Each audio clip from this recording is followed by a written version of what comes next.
Captain Marcus Webb stepped off the transport shuttle and onto Calthara Station with exactly 45,000 credits to his name. It was everything he had left after his cargo hauler finally gave up and died in the middle of nowhere. The old ship had served him well for 15 years, but even the best machines had their limits.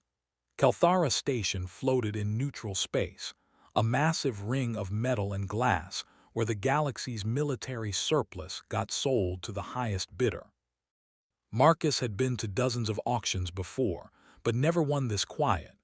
Usually, these places were packed with corporate scouts, mercenary captains, and scrap dealers all fighting over every lot. Today, the auction hall looked almost empty.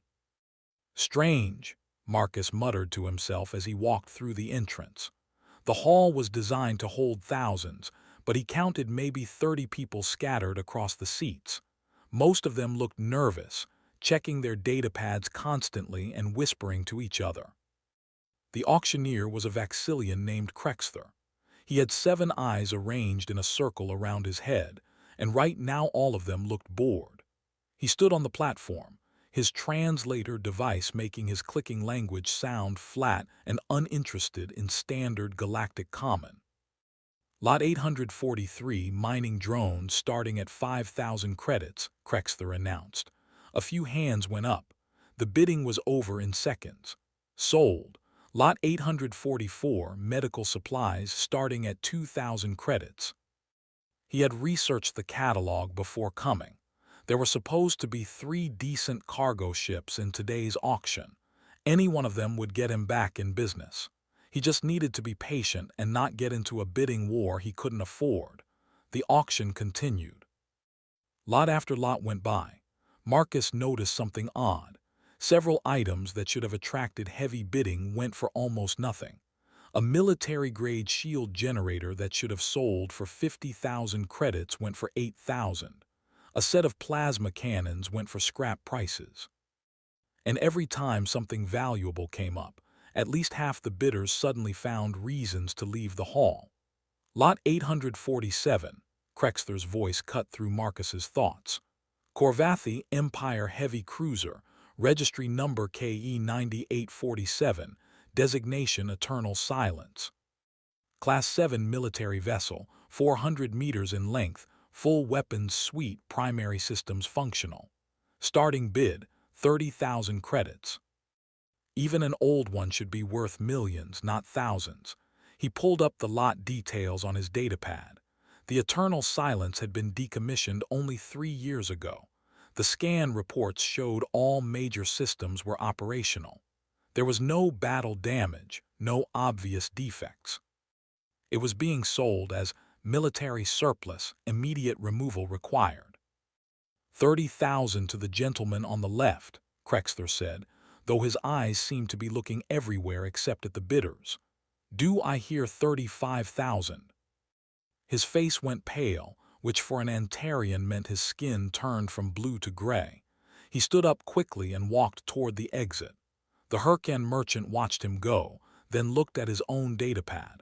Whatever message he received made him shake his head. "I withdraw my bid," the Hyrcan said, and he left too.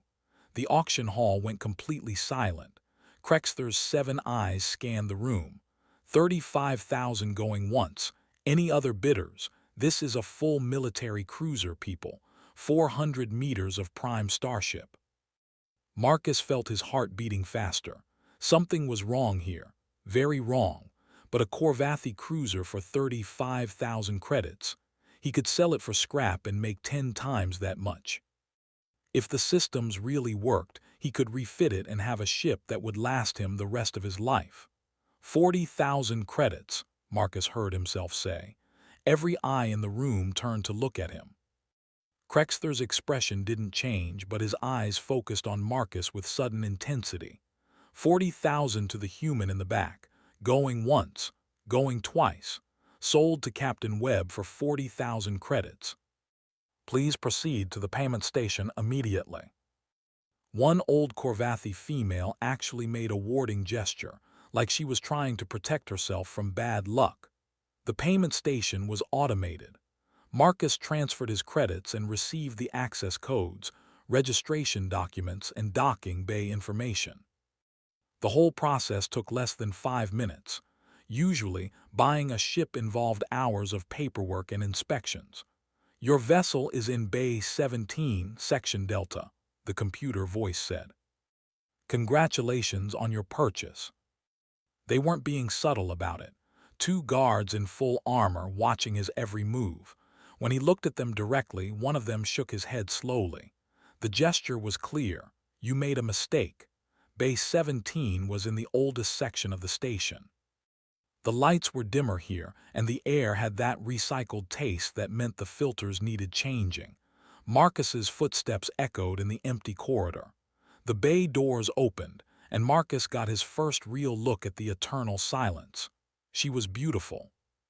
Corvathi ships had a distinctive design: sharp angles, layered armor plates, and weapon ports that looked like the eyes of a predator. The eternal silence was painted in the traditional Corvathi colors, deep red with black honor stripes. Her hull gleamed under the bay lights, showing not a single scratch or dent. Marcus approached the boarding ramp. It lowered automatically as his access codes registered. He stepped inside and stopped. The interior was wrong. Corvathi ships were famous for their decoration. Warriors carved their victories into the walls, hung trophies from defeated enemies, and painted honor glyphs everywhere. The ship smelled like oil, metal, and the incense the Corvathi burned before battle. This ship was sterile. The walls were bare metal, polished clean.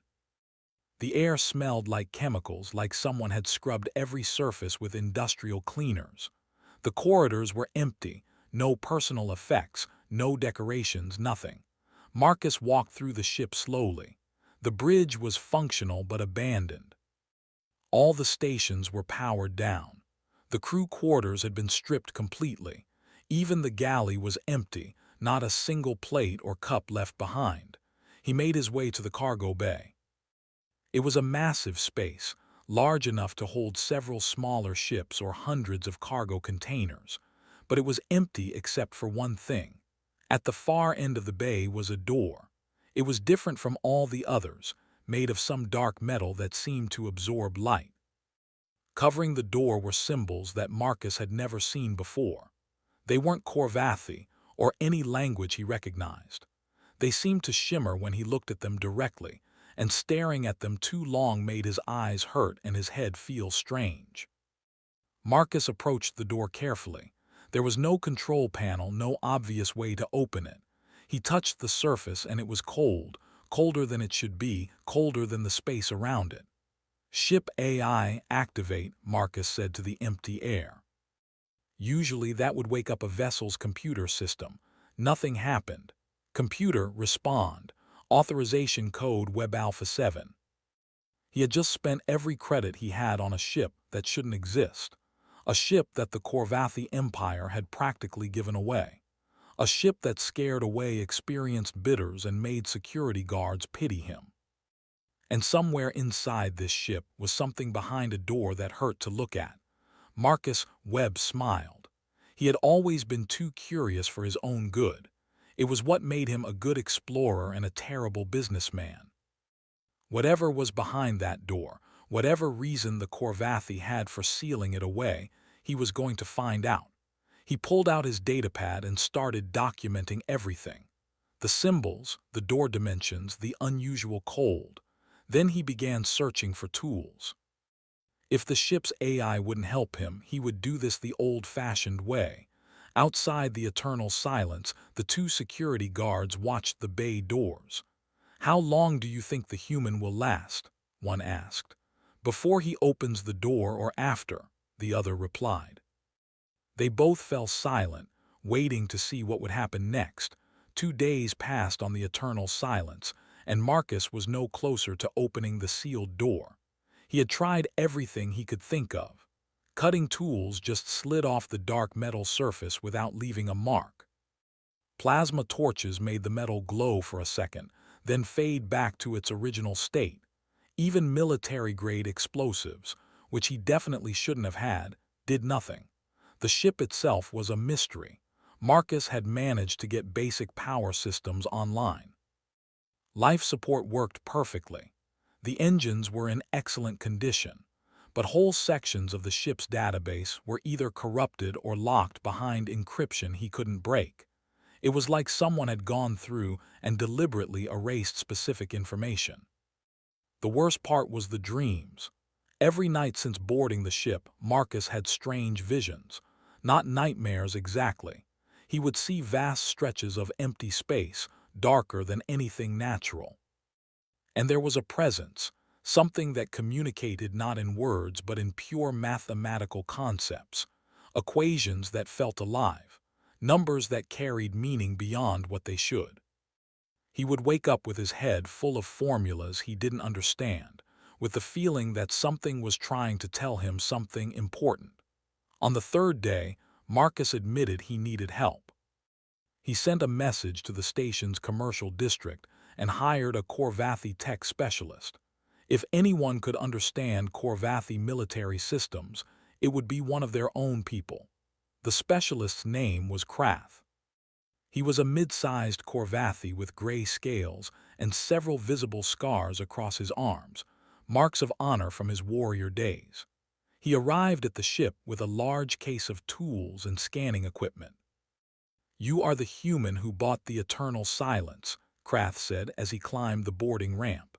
His translator gave his words a rough, gravelly tone. "The whole station is talking about you." "They are taking bets on how long you will survive," Krath said. He wasn't smiling, but there was something like respect in his eyes. "Corvathi appreciate bold action, even when it is foolish. Show me what you need." As they walked, Krath examined the walls and corridors with growing confusion. "This is wrong," Krath muttered. "Where are the honor markings?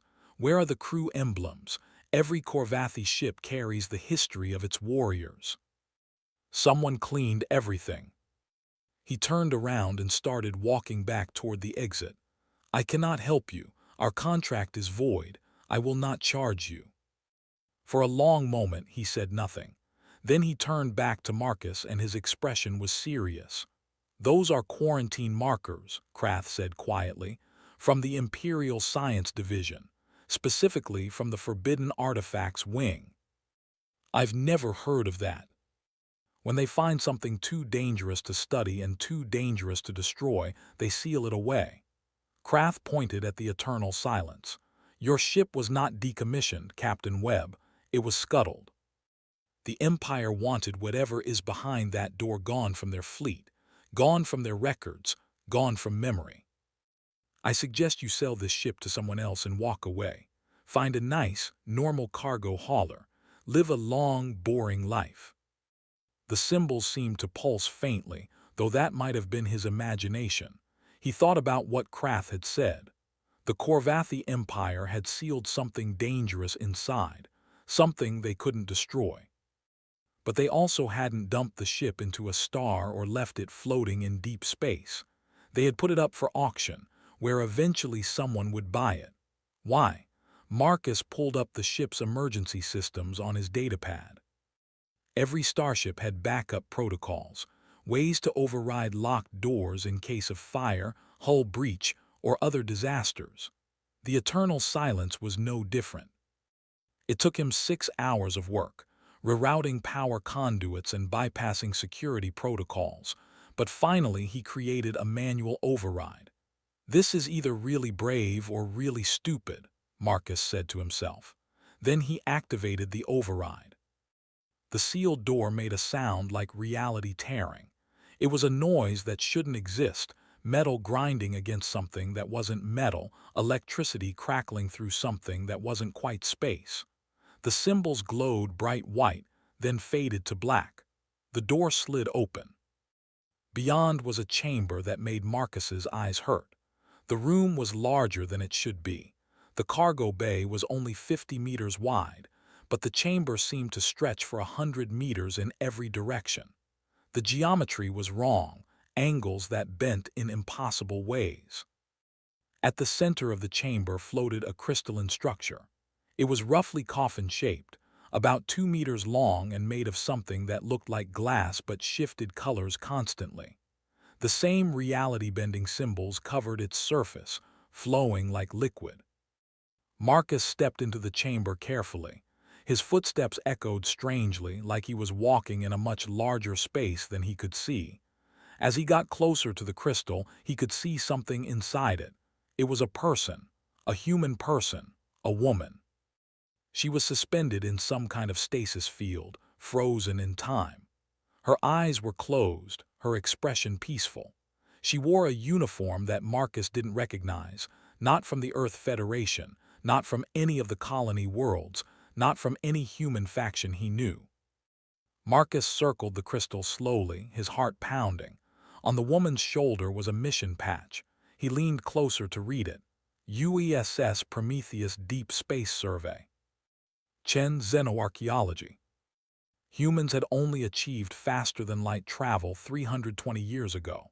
Before that, Earth was isolated, still developing the technology to leave their own solar system. There shouldn't be any human ships from 847 years ago, and certainly not deep space survey vessels. But here was the proof floating in front of him. A human woman in stasis, wearing a uniform from a ship that shouldn't exist, sealed inside a Corvathi military cruiser like a dangerous artifact. Marcus checked his scanner again. The stasis field was stable, but it was also old. Very old. The power source should have failed centuries ago, but something was keeping it active. The crystal itself seemed to generate energy, pulling it from somewhere unknown. He examined the controls at the base of the crystal. They were designed for Corvathi hands, but the interface was surprisingly simple. There were options to strengthen the stasis field, to monitor life signs, and Marcus's finger hovered over the button to safely extract the subject. "Who are you?" Marcus whispered to the sleeping woman. "What did you find out there, and why did the Corvathi seal you away?" That would have been a generation ship, or maybe an early experimental drive. Where had they gone? What had they discovered? And more importantly, why had the Corvathi kept this woman alive for centuries instead of just letting her die in stasis? Marcus made his decision.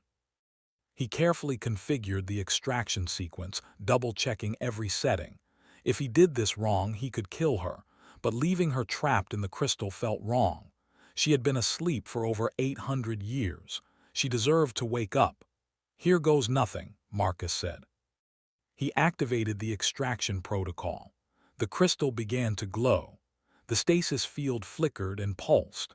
Slowly, the crystalline structure started to dissolve, turning from solid matter into streams of light that flowed away into nothing. The woman inside began to lower toward a platform that rose from the floor. The process took 10 minutes. Marcus watched every second, ready to abort if anything went wrong. But the ancient technology worked perfectly. The crystal disappeared completely and the woman lay on the platform, still unconscious but breathing normally.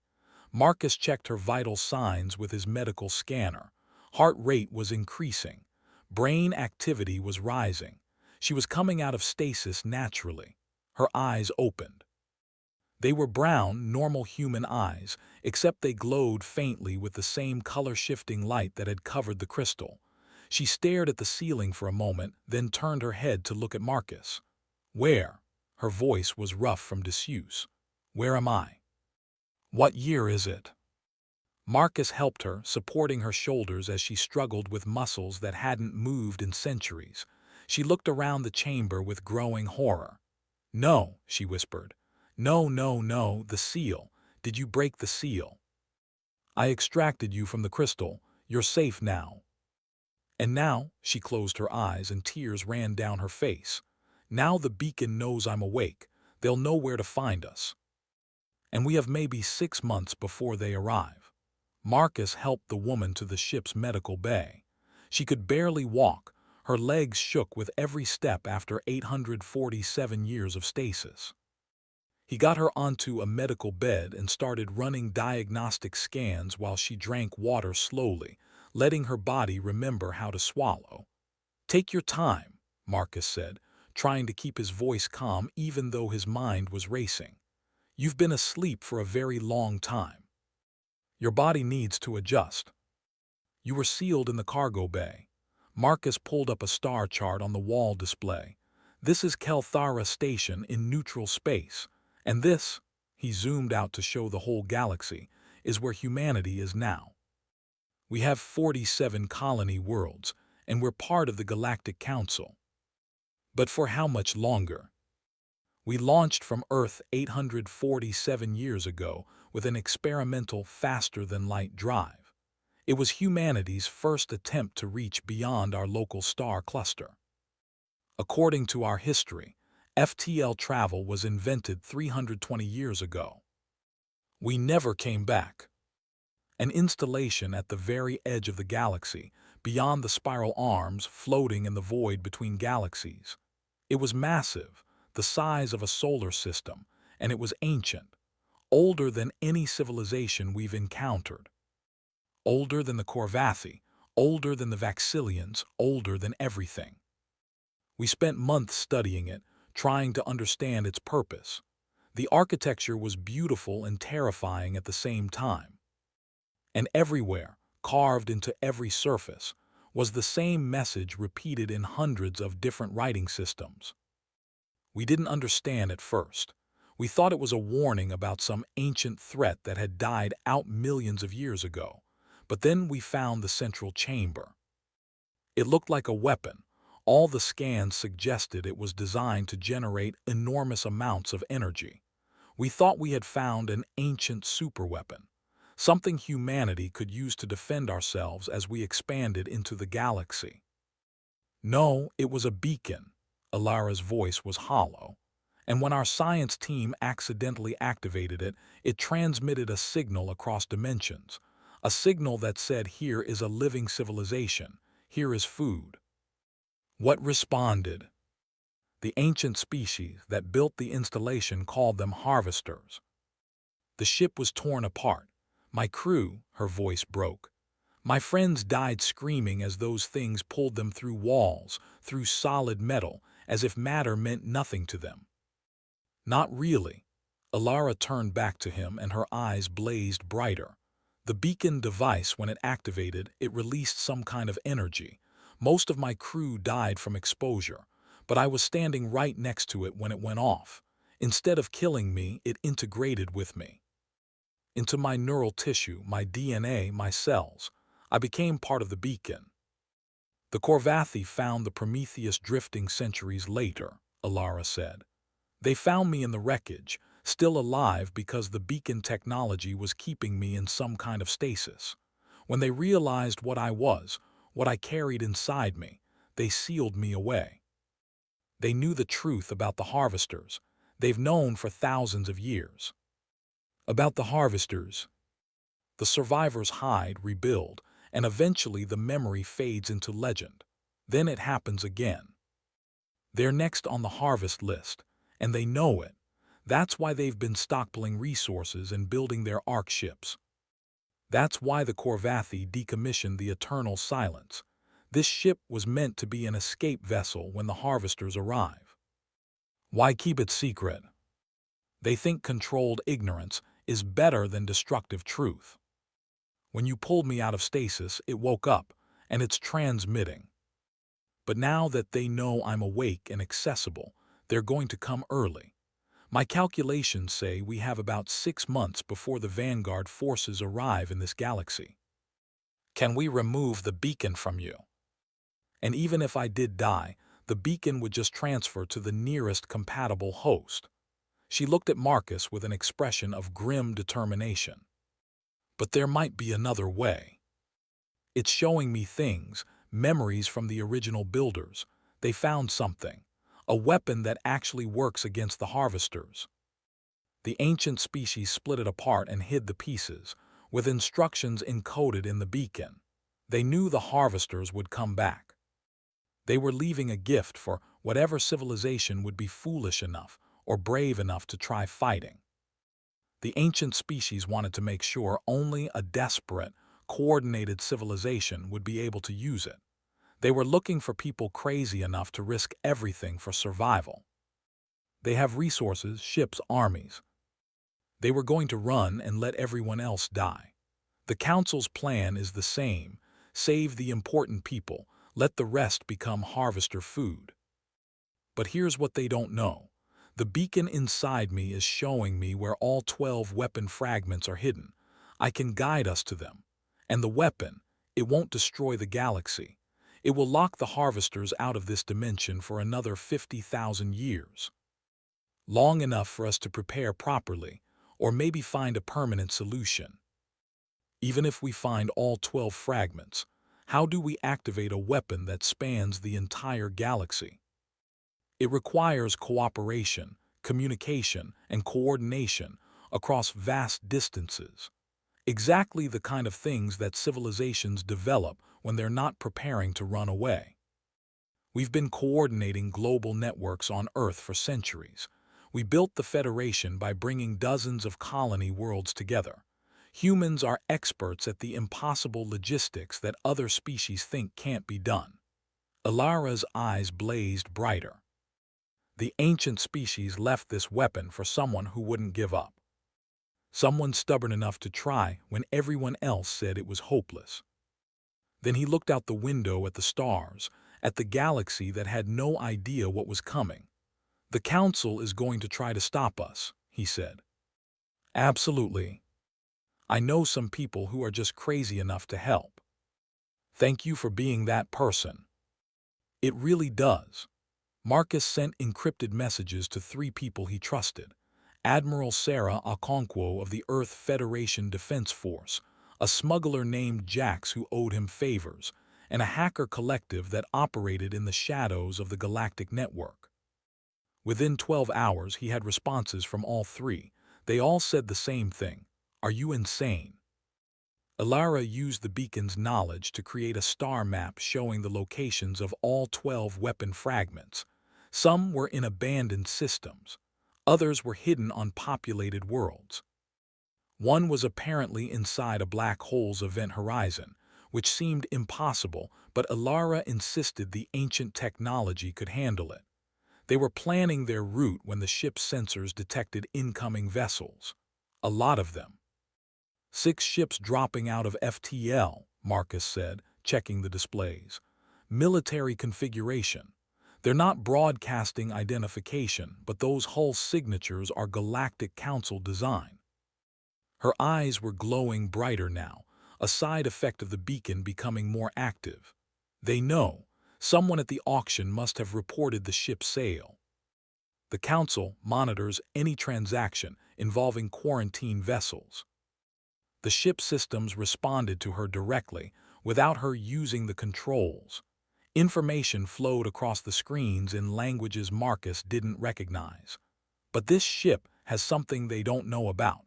The Corvathi built it with experimental stealth systems. "Give me a moment." Human vessel Eternal Silence. This is Council Fleet Commander Treshkala. You are in possession of quarantined materials. Power down your engines and prepare to be boarded.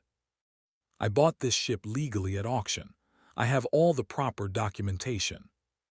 You will surrender it immediately, or we will take it by force. They won't be able to track us through FTL, but we need to jump now. Her hands moved across the controls, or rather, the controls responded to her thoughts. The beacon had made her part of the ship somehow. Hold on. Marcus watched the tactical display as they left the Council fleet behind, unable to track their trajectory. "Where are we going?" Marcus asked. "The nearest weapon fragment. It's in the Kelthara Nebula, about 6 light-years from here. We'll arrive in 3 hours. Ilara sat down heavily in the co-pilot's chair. "But Marcus, we need to talk about what just happened. It's connecting me to ancient technology, showing me how things work. I can interface with systems that are compatible with the original builder's design. The Corvathi built this ship using some recovered ancient tech. That's why I can control it. Is that a good thing or a bad thing? I'm becoming something else."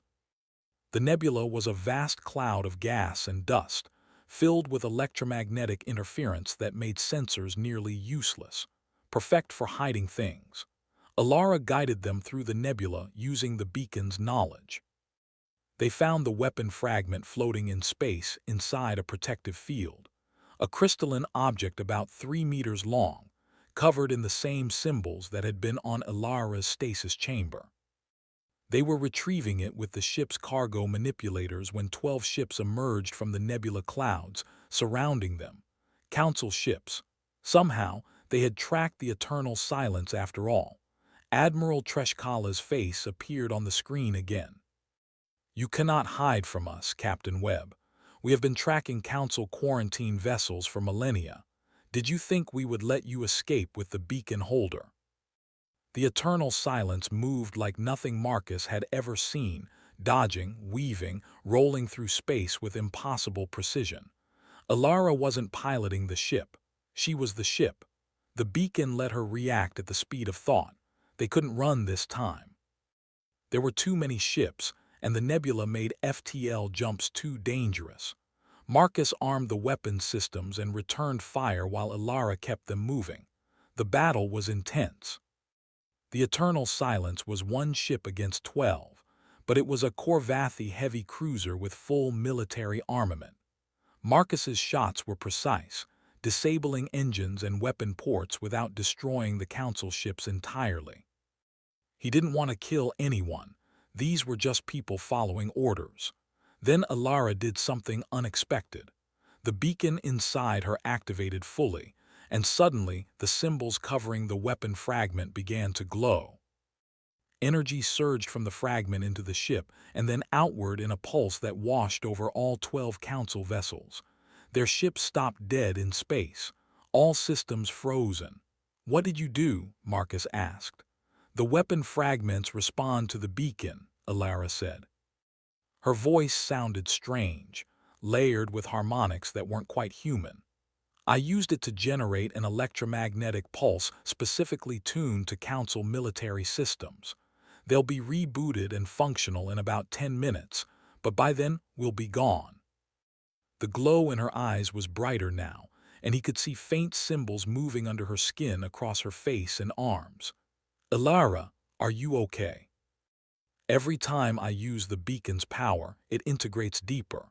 I can feel myself becoming something other than human. But we need this power, Marcus.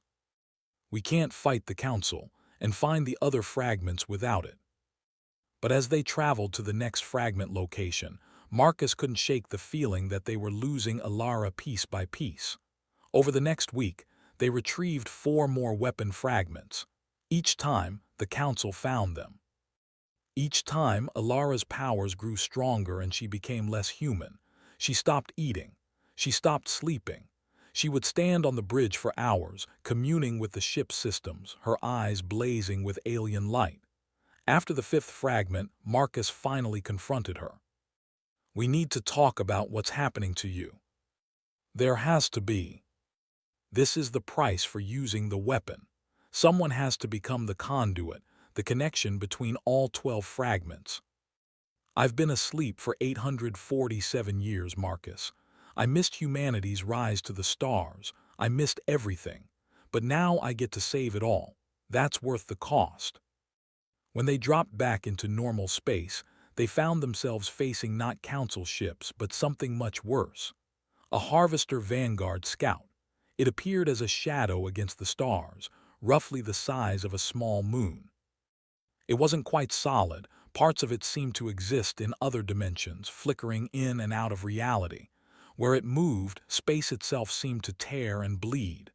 "They're here already," Alara whispered. 6 months early. "The beacon must have drawn them faster than I calculated." Then it began moving toward them. Alara's eyes blazed like stars. "Marcus, get us out of here, now." Energy surged through the ship as Alara used the 5 weapon fragments they'd collected to generate enough power to break free from the Harvester's gravity well.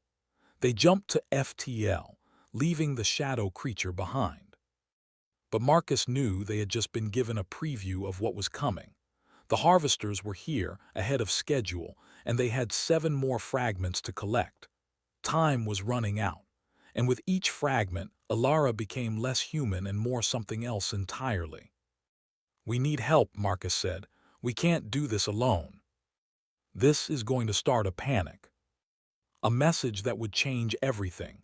"Here goes everything," he said and pressed send. The message Marcus sent was simple and direct. It contained three things: proof of the Harvester's existence from the ancient installation records, footage of the Vanguard scout they had encountered, and the locations of all 12 weapon fragments. He ended with a single line: "The Council has been lying to you. We can fight back, but only together." Others denied it was real, calling it human propaganda. But humanity did what humans always did best: they organized. Admiral Sarah Okonkwo contacted Marcus directly. Her face on the screen was tired but determined. "Marcus, you've started a war. The Council has declared you a terrorist. They've put bounties on both your heads." She paused. "But you also woke everyone up. The Earth Federation is mobilizing. We're not the only ones. 12 species have broken away from the Council and formed an alliance. They're calling it the Free Fleet. If the Harvesters want to eat humanity, they're going to choke on us." Ships from the Free Fleet joined them. Humans, Corvathi warriors who refused to abandon the galaxy, young Vaxillians who were angry at their elders' deception, even some Antarian merchants who figured dying with dignity was better than running. Alara was almost completely transformed now. Her entire body glowed with inner light. She barely looked human anymore, more like a living constellation. But she could do incredible things. She could navigate through dimensions, find shortcuts through space that shouldn't exist, and use the collected weapon fragments to defend against Council attacks. The Council was desperate to stop them.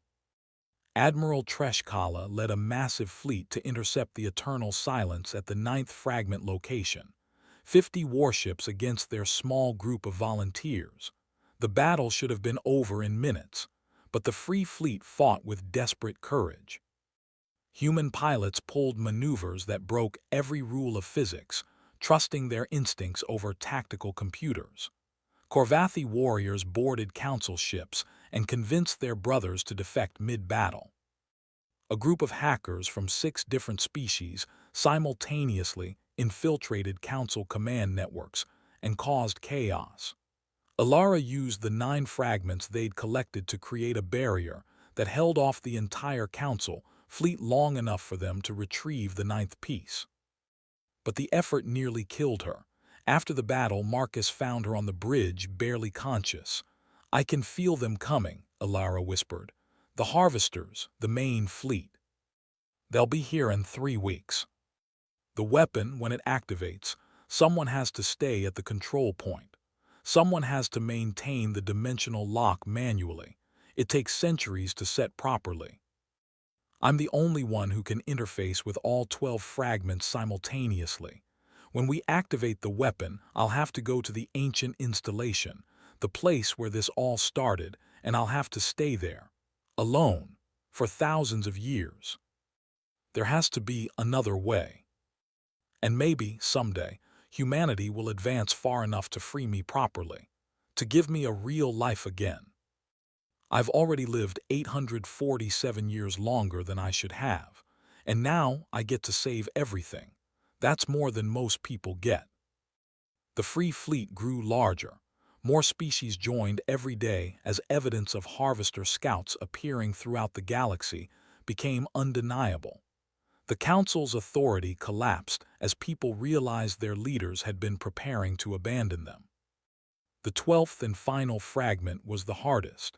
It was hidden inside a black hole's event horizon, in a pocket of stabilized space-time that should have been impossible. Only Alara could retrieve it, using the power of the other 11 fragments to reach into the black hole itself. When she emerged with the final piece, she was more light than matter. Marcus could barely see the human form anymore, but her voice was still hers. "We have them all. Now we need to get to the ancient installation." Even some Council ships had defected. their crews refusing to run while others fought. The ancient installation was exactly as Alara remembered, massive, beautiful, and terrifying. A structure the size of a solar system, floating in the void between galaxies. As they approached, the harvesters arrived. The main fleet was beyond comprehension. Thousands of shadow creatures, each one larger than a planet, moving through dimensions that human eyes couldn't fully process. They saw the gathered ships and began to advance. "Everyone listen," Marcus broadcast to the entire Free Fleet. "Dr. Chen is going to activate the weapon, but it needs to fire from 12 locations simultaneously across the galaxy. We've transmitted the coordinates to your navigation systems. Each location needs a ship to activate its fragment at exactly the same moment. We've got position 7. Marcus looked at Alara. She was almost pure light now, barely holding human form. "Are you ready?" he asked. "I've been ready for 847 years. She moved toward the installation's entrance. "Thank you, Marcus, for waking me up. For giving me a chance to matter." The eternal silence took position at the 12th location, deep inside the installation's central chamber.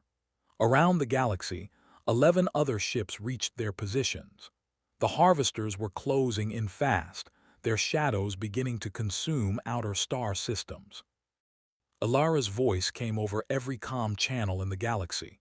She sounded different now, not quite human, not quite alien, something in between. "All positions ready.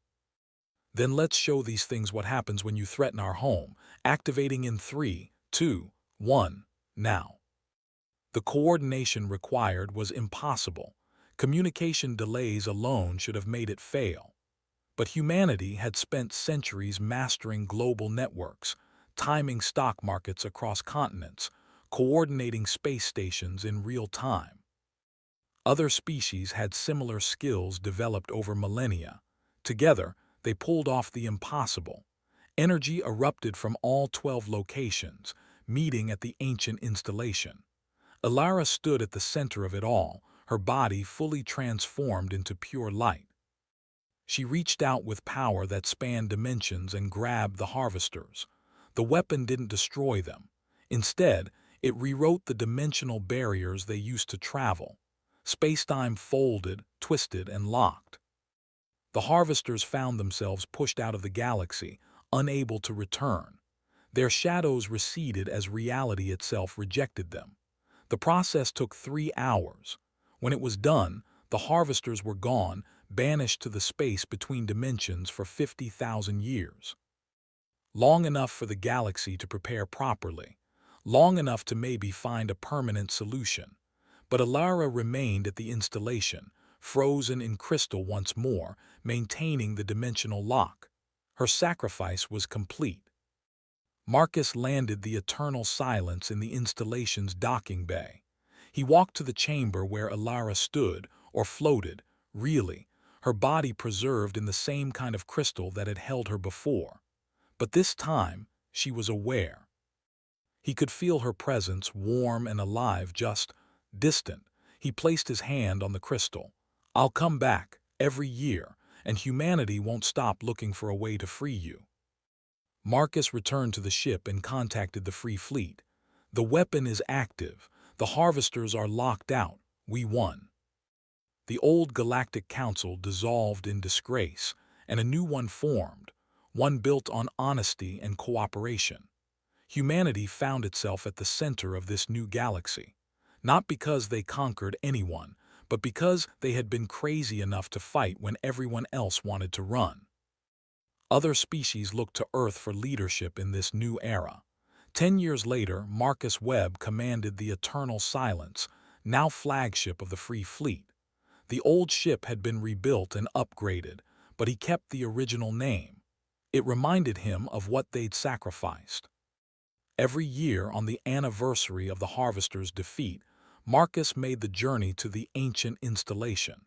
He would sit in the chamber with Alara's crystal and tell her everything that had happened, about the new colonies being founded, about the species working together to advance technology, about Earth, now a hub of galactic commerce and cooperation.